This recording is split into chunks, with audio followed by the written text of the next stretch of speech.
Alright, another Captain Underpants read aloud. Let me go get the book.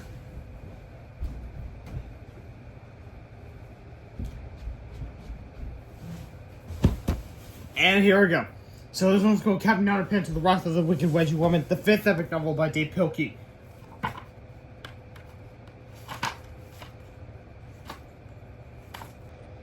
Hi everybody, before you read the story, there's some stuff you need to know. Read this comic book to fill yourself in on the story so far. But remember, this info is top secret, so don't let it fall into the wrong hands. The trouble with Captain Underpants now can be told, an informational comic by George and Harold. Once upon a time, there were two cookies named George and Harold. We kicked butt, me too. But they had a mean patrol with Mr. Crumb. Come over here, Bobs! No way! One time, George and Harold hypnotized Mr. Crumb with the 3D Hypno-Ring. You'll obey our every command. Yeah! George and Harold made him think he was a great superhero named Captain Underpants. Look! I'm Captain Underpants! It was funny at first, but then Mr. Crumb jumped out of the window. Hey, where do you think you're going? Defy crime, okay? George and Harold had to chase after him so he wouldn't get killed or hurt. Come over here, Bob! No way! They had many adventures with lots of inappropriate humor. Diapers and toilets and poop, oh my! Then one day, Mr. Crumb accidentally drank some produce. And now he got superpowers. He can fly too. Two things you have to be careful about is water and finger snaps. For if you snap your fingers blind around, if you snap your fingers blind, Mr. Crop, snap. He turns back. He turns to Captain Underpants. And if you pour water and Captain Underpants' head, he turns back into Mr. Crop. Blah blah blah. So if you see Mr. Crop, don't snap your fingers or you'll be sorry. Mr. Crop plus 7 fingers equals Captain Underpants. And if you see Captain Underpants, don't pour no water in his head or you'll be sorry. You're Captain Underpants plus water equals Mr. Crop. Remember, this is top secret, so don't tell anybody. Okay. Chapter 1, George and Harold. This is your 3 heralds. George is the Ken 11 time, the flat top. Harold is the model by t-shirt with the bad haircut. Remember that. Now, are you guys getting tired of that phrase? Yeah, me too. Anyway, at most schools, the teachers try to emphasize the 3 R's: reading, writing, and arithmetic. But George and Harold's teacher, Ms Ribble, was more concerned with enforcing what she called the 3 S's. Sit down, shake your piles, and stop driving me crazy! While this was unfortunate for all of her students, it was especially bad for George and Harold because they were very imaginative boys. You see, imagination was not really encouraged at George and Harold's school. In fact, it was discouraged. Imagination would only get you a 1-week ticket to the principal's office. This was sad for George and Harold because they didn't get straight A's. They weren't sports stars, and they could barely walk down the hallway without getting into trouble. See what I mean? But George and Harold had one thing that most of the other folks at Durham Horse Elementary School didn't have. Imagination. They were full of it. And one day they would use that imagination to save the entire human race from being overthrown by a crazed woman with even crazier superpowers. But before I can tell you that story, I have to tell you this story. Chapter 2, Ms Ribble's big news. One fine day, George and Harold's homeroom teacher, Ms Ribble, entered the classroom looking a bit meaner than usual. Alright, settle down! Shouted Ms Ribble. I have some bad news! I'm retiring. Hey! Cried the children. Not today! Snapped Ms Ribble. At the end of the school year. Oh, man, moaned the children. But the staff is throwing a retirement party for me today, said Ms Ribble. Hey! Cried the children. During recess, said Ms Ribble. Oh, man, moaned the children.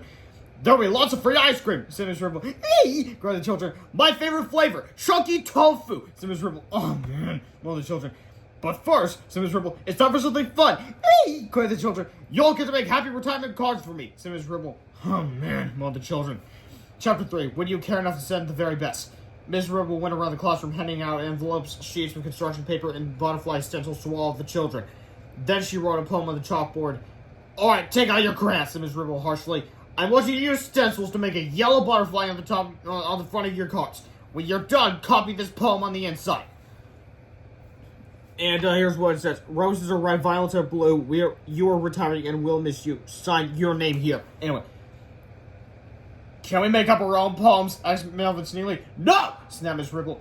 Do we have to use stencils? Do I have to use stencils? Asked Aaron Mancini. Yes! Yelled Ms Ribble. Can we make our butterflies purple? Asked Stephanie Yarkov. No! Screamed Ms Ribble. Butterflies are yellow! Everyone knows that!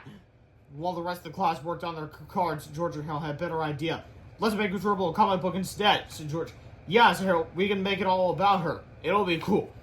So that's just what they did. Chapter 4, Captain Underpants, the Wrath of the Wicked Wedgie Woman, George B. Houses. Captain Underpants, the Wrath of the Wicked Wedgie Woman, started by George B. Houses. Once upon a time, there was a really neat teacher named Ms Ribble who was very big. Girl, I'm evil! She gave us lots of homework and yelled at us all the time. Read 250 pages for a test! Oh, man. One time at a Christmas vacation, she gave everybody 41 book reports. Ho, ho, ho! Wake up, it's trying to open your presents. I can't, I have to do my homework. After Christmas, everybody turned in a big pile of book reports. Ho, ho, ho! Then something terrible happened. Ah! Clash! Ms Ribble was buried in a mound of book reports. She's really most sincerely dead. No, she's not. We can rebuild her. We can make her better than she was. Faster, stronger, eviler. When Ms Ribble got out of the hospital, she had bionic powers. I will take over the world! So she made an evil costume. Sip, sip. Her bionic Beehive hairdo opened up to reveal an evil Wedgie Robo-Claw.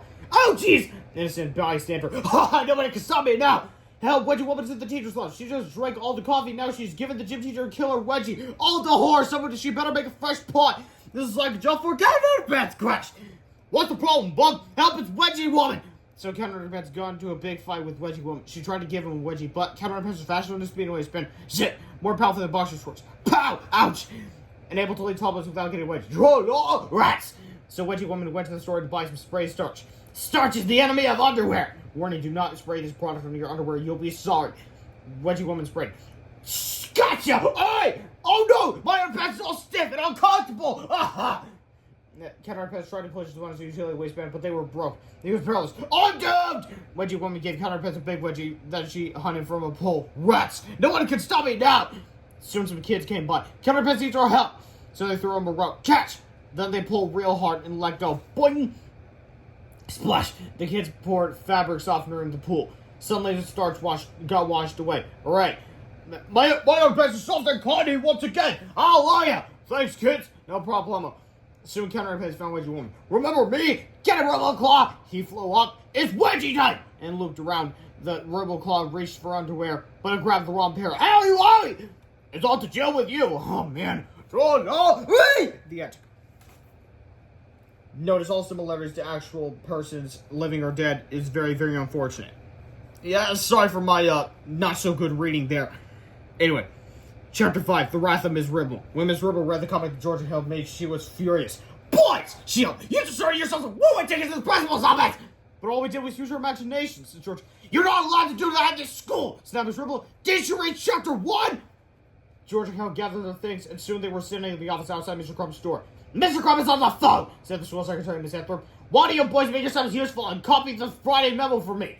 You can pass them out to all the classrooms for me while I go out to lunch.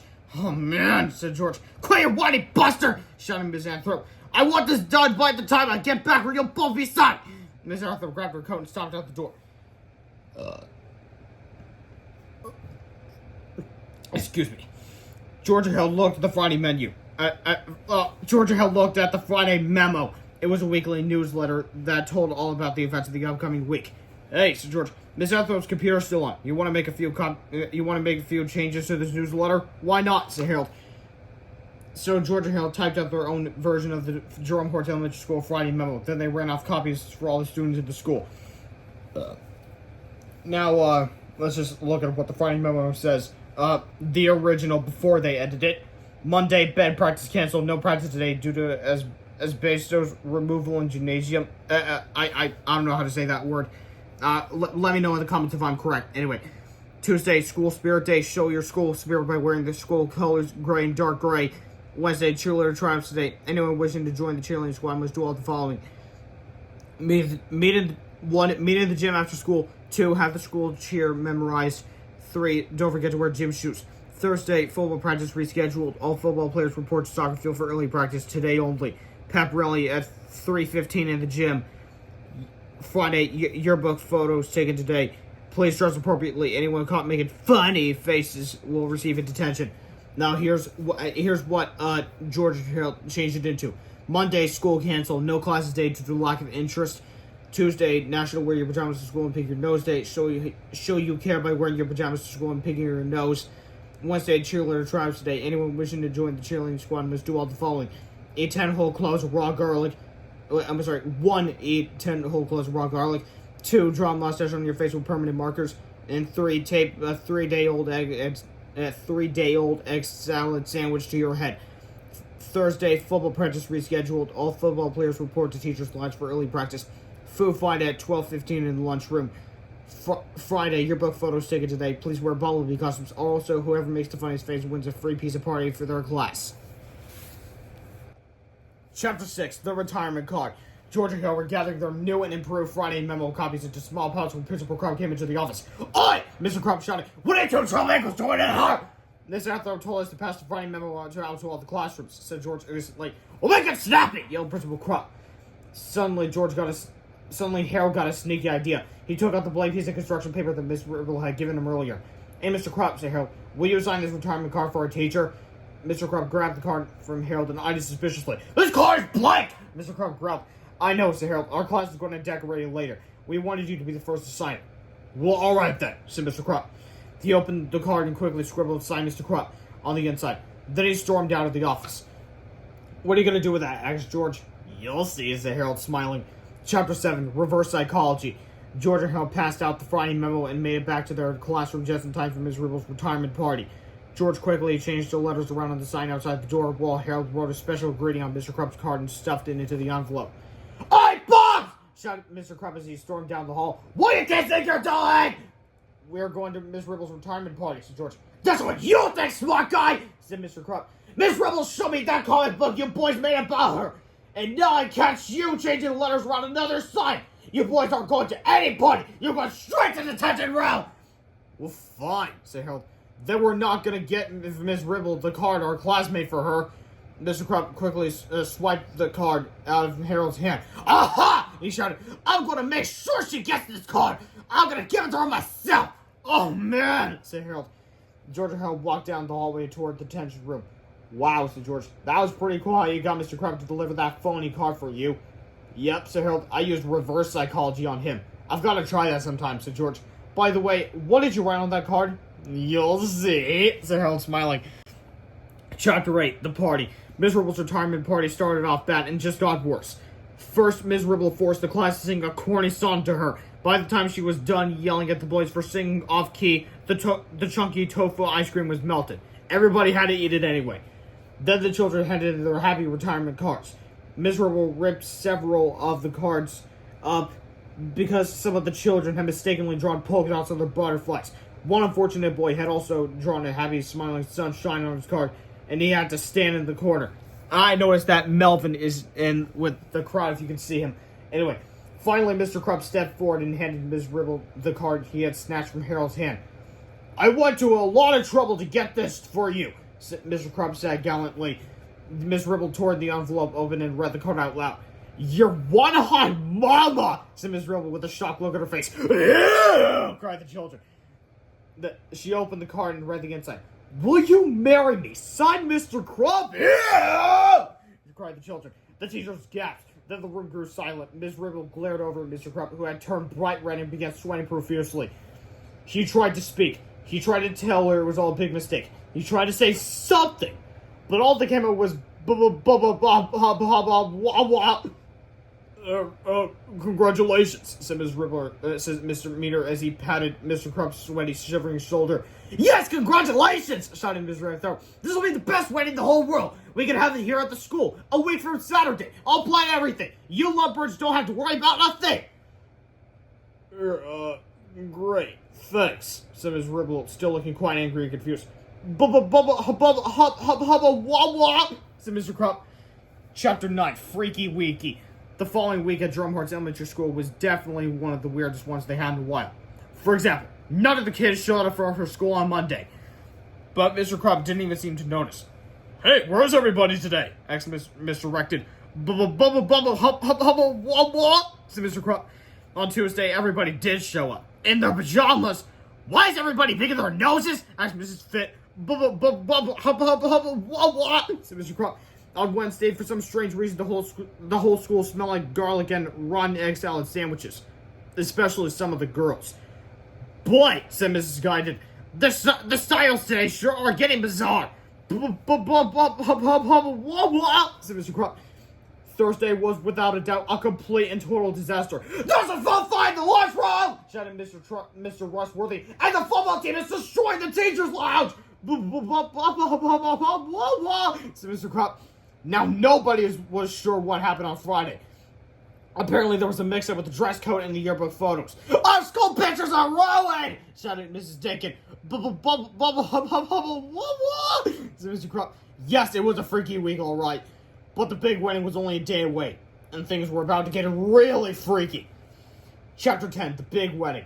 It was Saturday, the day of the big wedding. Miss Anthrop, true to her word, had taken care of everything. In just 1 week, she had transformed the gymnasium into a beautiful wedding hall, complete with food, decorations, and even a 6-foot-tall ice sculpture. All of the children were dressed in their finest clothes. Harold even wore a tie, even though George's one supposed to be wearing a tie. Anyway, man, said George, I can't believe we have to go to school on Saturday. I know, said Harold. Why couldn't they have had this wedding during Monday's math test? Soon the organist began to play. The rabbi walked down the aisle. He approached George and Harold and stopped to talk to the boys. I've heard a lot about you two, said the rabbi, and I don't want you boys playing any of your tricks today. Silly rabbi, said George. Tricks are for kids! You guys can definitely get the reference, right? Anyway, believe it or not, George and Harold had not planned any pranks for the big wedding. They had no joy buzzers up their sleeves, no squirting flowers in their lapels, and no whoopee cushions on their chairs. They were on their best behavior. Nothing could go wrong today! In no time at all, Ms. Ribble and Mr. Krupp were standing in front of the rabbi, looking quite ill. The rabbi asked Mr. Krupp if he would take Ms. Ribble to be his lawfully wedded wife. Said Mr. Krupp. Then the rabbi asked Ms. Ribble if she would take Mr. Krupp to be her husband. There was a long silence. Everyone leaned forward. Ms. Ribble looked nervously from side to side. Suddenly, she shouted out at the top of her lungs, "No!" Ms. Ribble turned to Mr. Krupp and jabbed her finger into his shoulder. Listen, Krupp, she said, I can't marry you. All right? That's too bad, said Mr. Krupp. You're a mean, cruel, vicious man, said Ms. Ribble, and I respect that. It's just what? asked Mr. Krupp. It's just your nose, said Ms. Ribble. You got the most ridiculous nose. I never seen anything quite like it. I just couldn't marry somebody with such a silly nose. Mr. Krupp got angry. Well, fine, he shouted. I didn't want to marry you anyway. It was all George and Harold's fault. They tricked us! Suddenly, everybody in the gymnasium turned and looked at George and Harold. Time to go, said George. Chapter 11, The Refreshments. As George and Harold turned to leave the gymnasium, they heard the loud thumps of cleated wedding boots climbing down the aisle toward them. I'm gonna grind those kids in the head, shit! Screamed Ms. Ribble. She lunged for the two boys. George and Harold screamed and ran to the back of the room near the refreshments. There they hid behind two large wooden pillars. Ms. Ribble approached the pillars and grabbed her with her mighty hands. With a horrible roar, she pushed the white pillar over. It landed on the back of the luncheon table, causing the front of the table to flip high into the air. Crash! Unfortunately, this sent all of the food flying into the crowd. Oh, looks like we have a little cheesy Dr. Seuss sort of bit. Let me read to you. The creamy candy carrots clobbered the kindergartners. The fatty fried fish fritters flipped onto the first graders. The sweet and sour spaghetti squash splattered the second graders. They needed 3,000 fine thimbleberries to thud the third graders. 500 frosted fudgy fruitcakes flogged the fourth grade. How did they afford all that food? And 55 fistfuls of fancy French fried frankfurters flattened the fifth graders. It's kind of weird doing all these F words. Anyway, by now you're probably worried that the wedding guests had nothing to drink with their lovely appetizers. Well, rest assured the second pillar took care of that.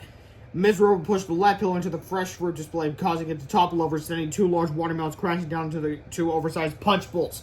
This created two enormous splashes of tropical fruit-flavored punch, which rained down upon the wedding guests like a torrential downpour. Now, no wedding is complete without a wedding cake, and when Ms. Ribble kicked the ice sculpture over, the resulting crash sent the beautiful double-decker cake flipping high into the air right over Ms. Ribble's head. I got you now! Screamed Ms. Ribble as she grabbed George and Harold by their neckties. Splat! George and Harold undid their ties and ran out of the gymnasium screaming.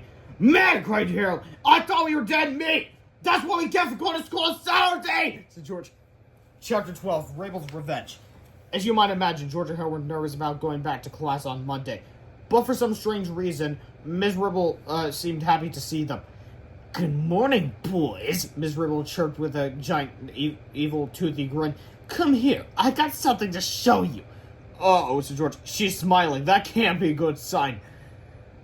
George and Harold cautiously approached Ms. Ribble's desk. I took the liberty of adjusting your grades last weekend, said Ms. Ribble. You'll be happy to know that all your grades have just dropped from B's and C's to F's and G's. Oh, no! George gasped. No, it's a G's. Hey, what's a G? It's the only grade lower than an F. said Ms Ribble. There's no such grade as a G, said Ms Ribble. There's no bug, said Ms Ribble. Looks like you're both gonna flunk the 4th grade. Won't that be fun? No way, said George. That's not fair. Life ain't fair, said Ms Ribble. Get used to it. I hate when people say that. And also, B's and C's are not that bad. But Ms Ribble, what are you talking about? You can't just change children's grades by the fact that they pulled a huge inappropriate prank on you and set everything up for things to be chaotic. Grades are judged by how well they work in class. How do Georgia Hill even get B's and C's when they barely do any work anyway? Anyway, chapter 13, a bad idea. That afternoon, Georgia Hill sat in the treehouse feeling sorry for themselves. She can't get away with that, said George. We've got to tell somebody about this. Nobody's gonna believe us, said Harold. Well, there is one thing we can do, said George. He opened the drawer to their drawing table and searched through the pennies, paper clips, dry spitballs, and rubber bands. Then he pulled out a dusty plastic ring with some gum stuck on it. Go with the 3D Hypno-Ring. Oh no, said Harold. I thought we threw that thing away. We just threw the instructions away, said George. But I remember how it works. Do you remember what happened the last time we used it? asked Harold.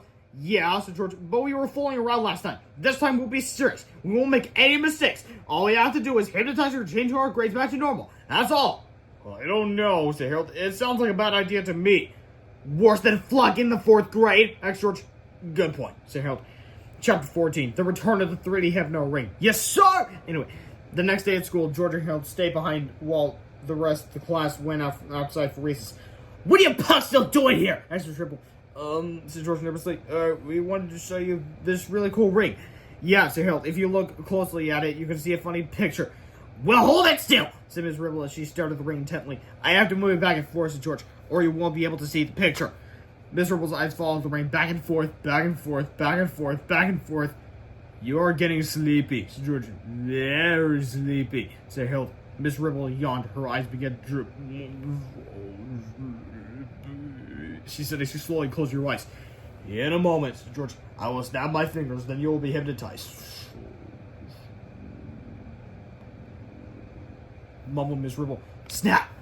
Now, said Harold. You must listen very. Chapter 14 and a half. We interrupt this chapter to bring you this important message. Hello, this is Tim Diamond Braids. This is Ingrid Ashley reporting for Eyewitness News. We have a late-breaking story about a tragic incident that is now occurring in the Pacific Northwest. Police have just closed down the Little Wise Guy Novelty Company in Walla Walla, Washington. Apparently, this company has been selling very dangerous hypno-rings. We now take you live via satellite to our reporter, Larry Zara, with the latest developments. Thanks, Chim, said Larry. Reports have poured in from all across the country concerning children who have used the 3D Hypno-Ring on their friends and family with disastrous results. But the most shocking revelation is the effect that the ring seemed to have on women. Apparently, whenever the ring is used to hypnotize a woman, a mental blunder occurs, causing the woman to do the opposite of what she's being hypnotized to do. Doctors don't know why the ring causes women to have an opposite reaction, but they are very concerned. If you or someone you love has purchased a 3D Hypno-Ring, throw it away at once. And whatever you do, please don't use it on a woman! Chapter 14 and 3/4. We now return to our regularly scheduled chapter already in progress. And when we snap our fingers, George continued, you won't change our grades back to normal. Yeah, said Harold, and you won't do anything crazy like turn into Wedgie Woman. And you won't try to destroy Captain Underpants, said George, or take over the world either. Right, said Harold, you will just change our grades and that's it. George and Harold looked nervously at each other. Well, said George, I think that covers everything. Yep, said Harold. We shouldn't have any more problems for Ms Ribble. So the boys snapped their fingers. Snap! Chapter 15, Bad Hair Night. That night, George and Harold camped out in George's treehouse. I have to drive your mother to work early tomorrow morning, said George's dad. So you boys are responsible for getting yourselves to school on time. Okay, Pop, said George. We'll be there bright and early, said Mr. Beard, said Harold. It had been a tough day for George and Harold. Now it's time to relax. George rolled out the sleeping bags while Harold unpacked a box of chocolate donuts, 4 cans of orange cream soda, and a big bowl of barbecue potato chips. Believe it or not, there was even a cool Japanese monster movie playing on TV. You know, George, life doesn't get any better than this. Yep, said Harold. But do you think that the Hypno-Ring actually worked on Ms Ribble? She looked a little weird when she came out of her trance. She was probably just sleepy, said George. Teachers have very stressful jobs, you know. I wonder why, said Harold. After the movie, George and Harold brushed the crumbs out of their sleeping bags and got ready for bed. Let's sleep in our school clothes tonight, said George. That way we won't have to wake up early to get dressed. Good idea, said Harold. So George turned out the light, and soon the two boys were drifting off to sleep. After a few minutes, Harold sat up quickly and looked around. Hey, he whispered, what's that noise? I didn't hear anything, said George. They listened closely. Shh, said Zero, there it is again.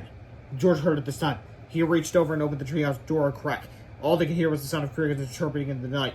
George opened the door wider and the boys peeked out. Ah! He heard an evil-looking woman dressed in tight purple vinyl and a mangy-looking fake fur boa. George House screamed in horror. The snarling woman climbed from the ladder to the treehouse. George House recognized her immediately in the moonlight. Ms Ribble, George gasped. What a lovely outfit you have on. Who's Ms Ribble? The angry lady roared. My name is Wedgie Woman. The George House looked at each other and swallowed hard. I understand that you boys have information about your Captain Underpants, said Wedgie Woman. What makes you say that? Asked Harold. I've read your comic books, said the evil villain. You boys know his strengths, his weaknesses, and I'll bet you even know his secret identity. No way, said George. Captain Underpants isn't real. He's just a cartoon. We'll see about that, Wedgie Woman scoffed. Wedgie Woman reached out and grabbed George Harold's arms. What do we do now? Cried Harold. We can take her, said George. It's not like she has superpowers or anything. Chapter 16, Who's Afraid of the Big Bad Beehive? The struggle that followed may someday be remembered as the single most unlucky thing that ever happened in the history of the world. First, George pulled his arm out of Wedgie Woman's grasp. Then Harold squirmed away too. When Wedgie Woman lunged after them, George crouched down into a ball behind Wedgie Woman's feet. All it took was a simple nudge for Harold to send the ferocious female toppling over backward, right into the wall. Clunk! The bookshelf above Wedgie Woman's head shook violently, causing a strange-looking juice carton to topple over. Suddenly, a stream of glowing green juice poured out of the carton directly into the tightly woven beehive of hair atop Wedgie Woman's head. Now, before we continue, it's revealed in Book 8 that it was approximately a third. A third was given to Captain Underpants so that he could defeat the evil dandelion, and another third was just poured into Wedgie Woman's hair, leaving just 1/3 left in the container. No! Yelled Harold as he grabbed the juice carton. This is the juice we got from that spaceship back in our third book! You mean the one with the annoyingly long title? Asked George. Yeah, said Harold. This is extra strength superpower juice, and a whole bunch of it got in her hair! No worries, said George. None of it got in her mouth. What's the worst thing gonna happen? Her hairstyle would have superpowers? Well, said Harold, I guess you're right. That is pretty stupid, even for one of our stories. It's pretty funny, though, said George. Suddenly, two coiled arms of twisting hair shot out of Wedgie Woman's head and grabbed George and Harold by the back of their underwear, yanking them high into the air. You know, said George, this isn't as funny as I thought it would be. Chapter 17, all tied up. Wedgie Woman brought George and Harold back to her house and tied the boys tightly into 2 chairs. Tell me the secret identity of Captain Underpants! Screamed Wedgie Woman. No way, said George. Said Wedgie Woman, you want to do this the hard way. No problem! Wedgie Woman's hair began uncoiling itself. Several twisted locks of hair stretched out into the living room and started taking apart the television, the computer, and a thigh master. Other tangled coils reached into the kitchen and it began dismantling the dishwasher, the toaster oven, and a Wonka food dehydrator. What are you doing? Asked Harold. If you want to make robots, said Wedgie Woman, you gotta break a few small appliances. George and Harold watched impatiently while Wedgie Woman's hair assembled thousands of assorted screws, bolts, wires, gears, cathode tubes, and computer chips. Soon 2 small robots began taking shape. I didn't know Ms Ribble was smart enough to make robots, said Harold. Me neither, said George. I think some of the extra strength superpower juice must have soaked into her brain. The next morning, Wedgie Woman completed her robots, which she named Robo-George and the Herald 2000. You know, said Harold, something about those robots seems a little familiar. Yeah, said George, they kind of look like us, only not as dashingly handsome.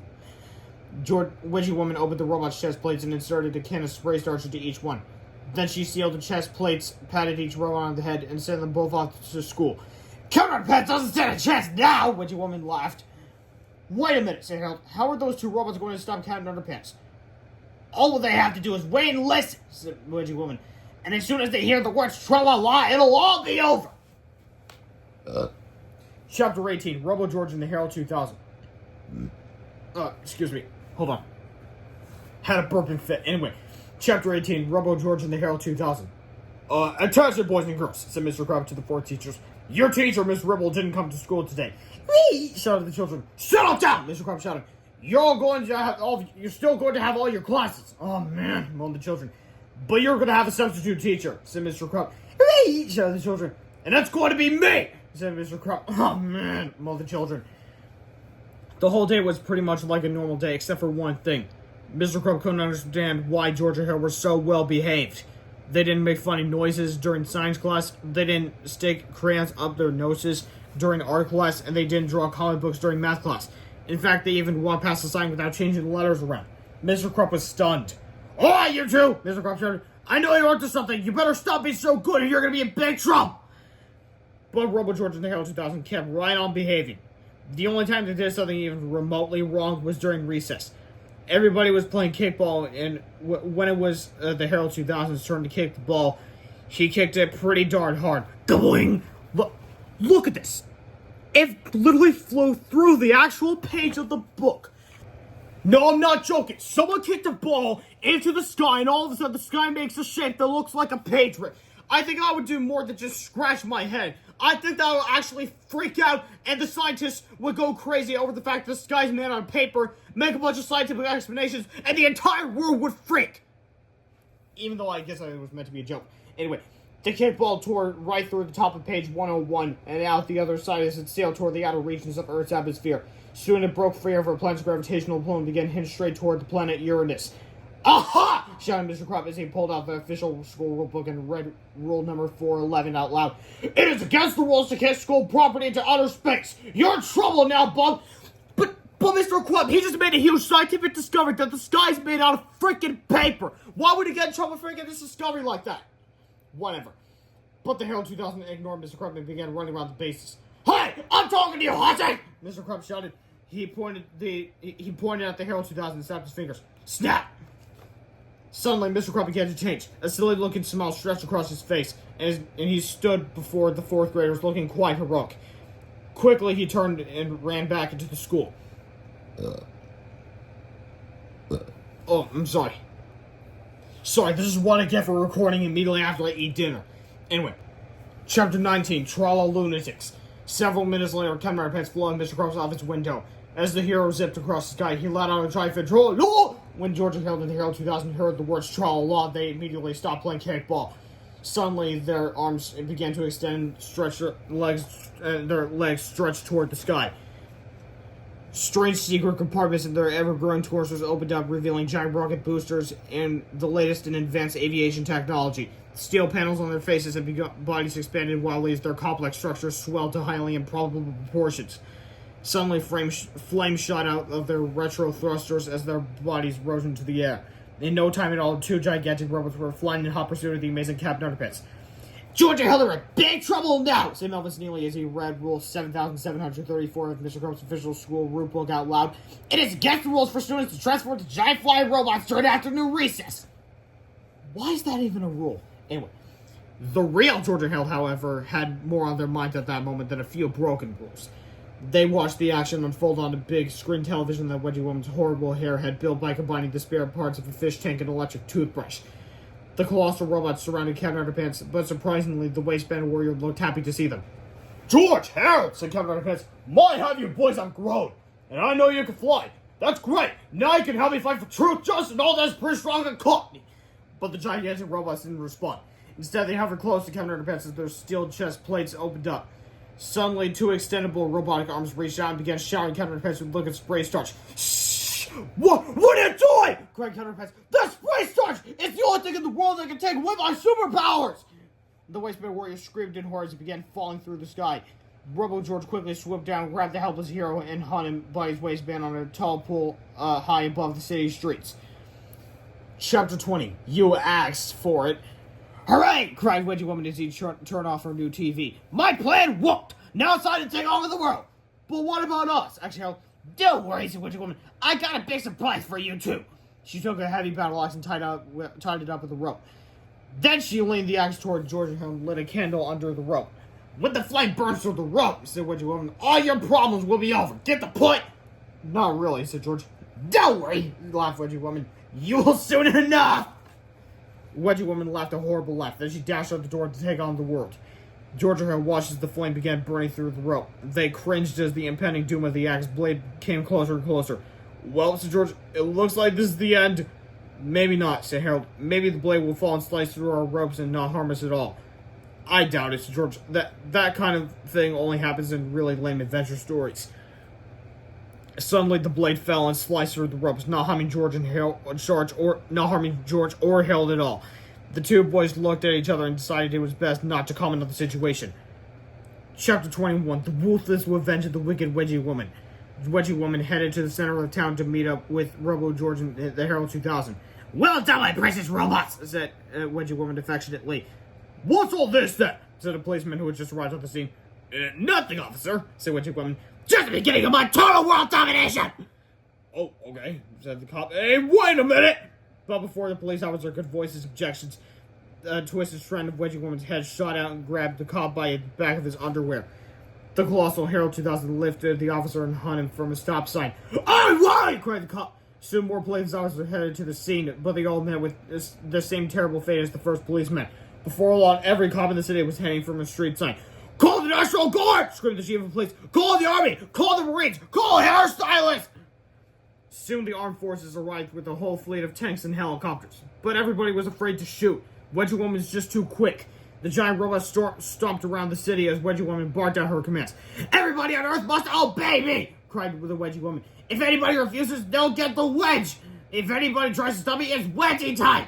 Bow down to me, or welcome to Wedgieville!"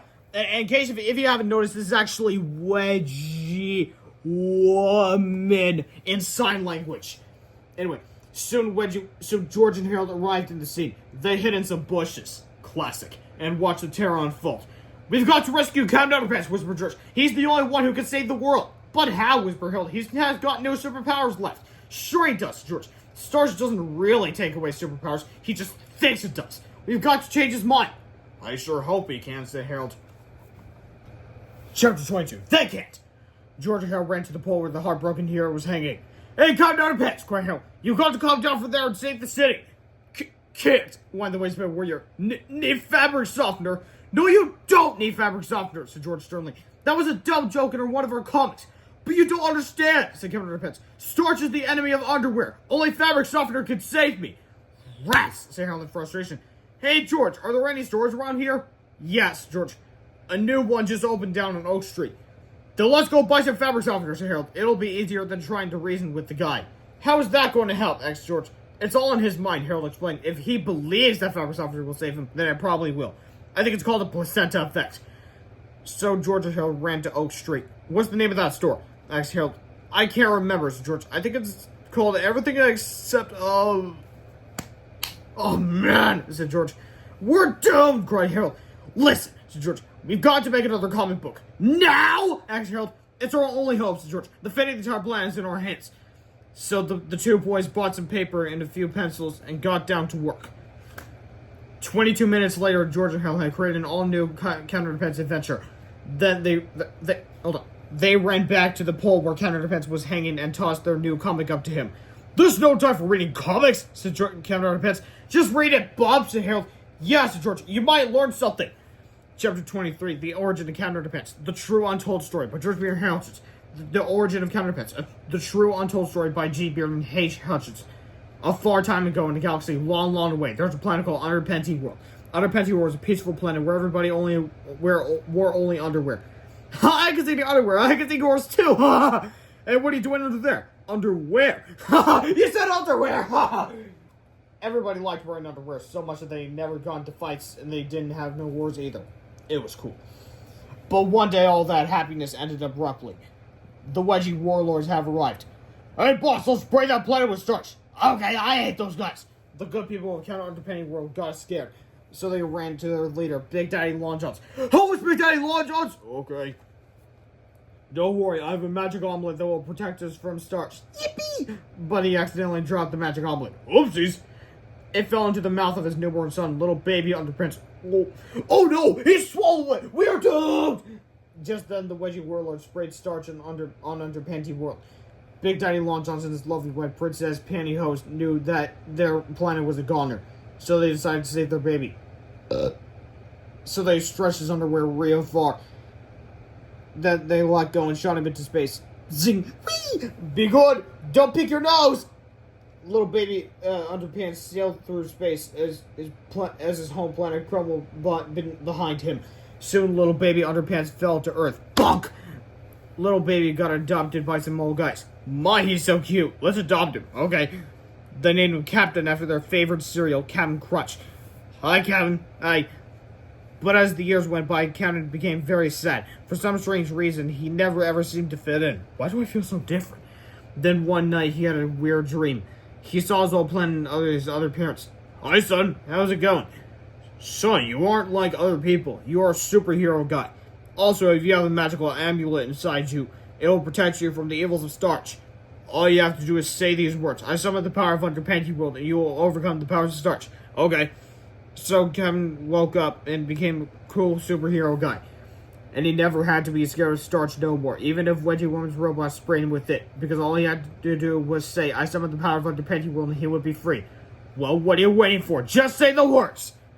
Chapter 24, The Placenta Effect. "Wow," said Captain Underpants. "I didn't realize I had the power within me all along to overcome the evils of starch." "Just say the words!" shouted Georgia Hill. "Okay," said Captain Underpants, "but I think it's a great metaphor for just say the words!" yelled Georgia Hill. "Oh, right," said Captain Underpants. "But all I'm saying is that just say the words!" screamed Georgia Hill. "You know," said Captain Underpants, "you kids have no feel for dramatic tension."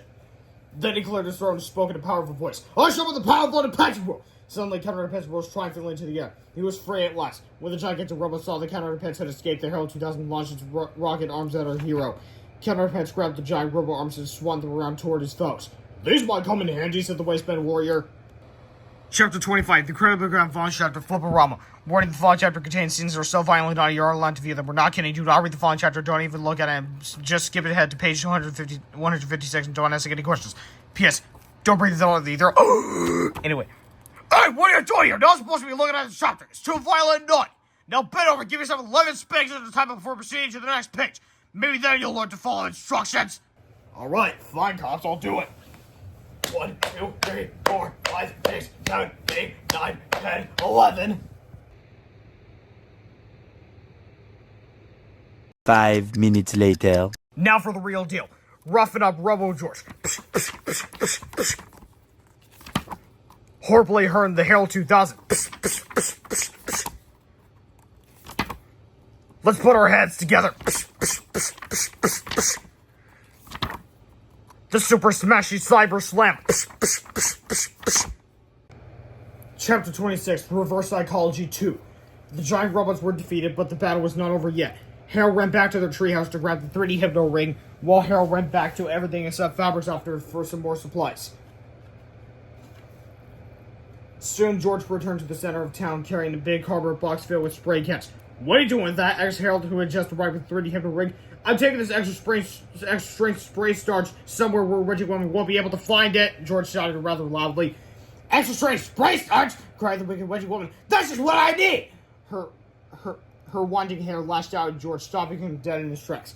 The 9 twisting braids each grabbed a can from the box and began spraying them at Captain Underpants. A huge cloud of mist filled the air, covering everything in sight and making these 2 pages incredibly easy to draw. When the cloud finally lifted, all of Wedgie Woman's hair was gone. In fact, all of everybody's hair was gone. Well, it doesn't make much of a difference for George since he didn't have that much hair. It doesn't make any difference for Captain Underpants since he didn't have any hair at all. "See," George explained, "there was no spray starch in this box. This box was just a cleverly disguised carton of hair remover. I used reverse psychology on her." "Ah!" screamed Harold as he clutched his bald head. "My mom's gonna lay her boiled eggs when she sees me!" "Relax," said George. "Our hair will grow back. That's easy for you to say," said Harold. "Your hair was only half an inch long." Yeah, what I said. Anyway, chapter 27, Reverse Psychology. "Well, Wedgie Woman," said Captain Underpants, "it's not to jail with you." "Wait a second," said Harold. "We'll take care of Wedgie Woman. You go back to school, put some clothes on, then wash your face." "Yeah, bub," said George. "Use plenty of water. We've got work to do." "Okay," said Captain Underpants. So Captain Underpants did as he was told. In no time at all, he was back to his crummy old self. It was now time to transform Wedgie Woman back to her old self too, with some slight modifications. "Okay, so Harold, remember when we hypnotized Ms Ribble and she did the opposite of everything we wanted her to do?" "Yeah," said George. "Well, if you want to set things right," Harold continued, "we gotta hypnotize her to do the opposite of what we want." "I'm way ahead of you," said George. "Let me simplify for you real quick. Since they know the 3D Hypno-Ring will hypnotize Ms Ribble to do the opposite of what they tell her to do, they simply say the opposite of what they want her to do, so that then she'll do the opposite of that and therefore do what they want her to do." Anyway, let's continue. So the 2 boys once again hypnotized their teacher. Only this time they used reverse psychology on her. From now on, St. George, you will always be known as Wedgie Woman. You will keep all your superpowers too. St. Harold, you will not go back to teaching 4th grade. St. George, you will remember everything that happened in the last 2 weeks. St. Harold, you will not change your grades back to normal. St. George, you will not become the nicest teacher in the history of Jerome Hart's Elementary School. St. Harold, and you will not bake fresh chocolate chip cookies for our class every day. St. George, St. Harold, certainly stop goofing around. I can't help it, St. George. You should never hypnotize anybody when you're hungry. Okay, St. Harold. Let's just snap our fingers and pray that this works. Snap! Chapter 28. To make a long story short, it did. Chapter 29. Better living through hypnosis. The next day, Ms Ribble entered the classroom looking a whole lot friendlier than usual.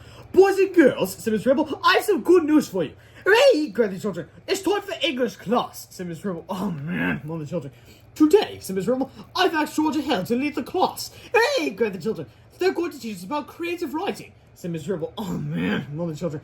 By showing us how to make our own comic books, said Ms Ribble. Hey, cried the children.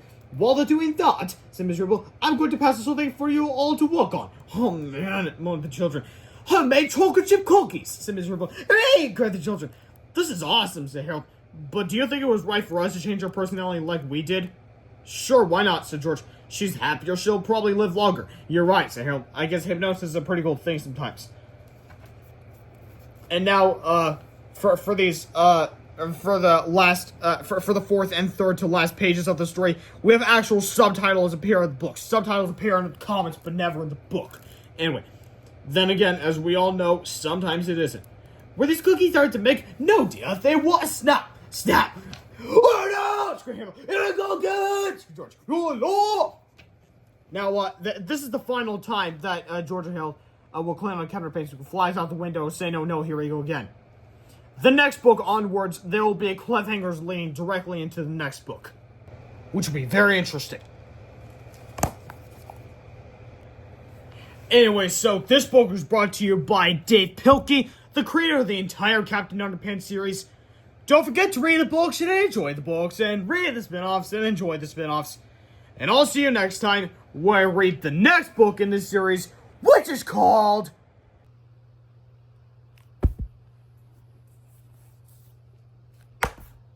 Dang it! There we go. Captain Underpants at the Bit Bat Ball, the Beehive Booger Boy, Part 1, the Night of the Nasty Nostril Nuggets. What is that thing? I have no idea, but I'll see you there. Stop zooming in, subscribe, like, comment, all that stuff. Goodbye.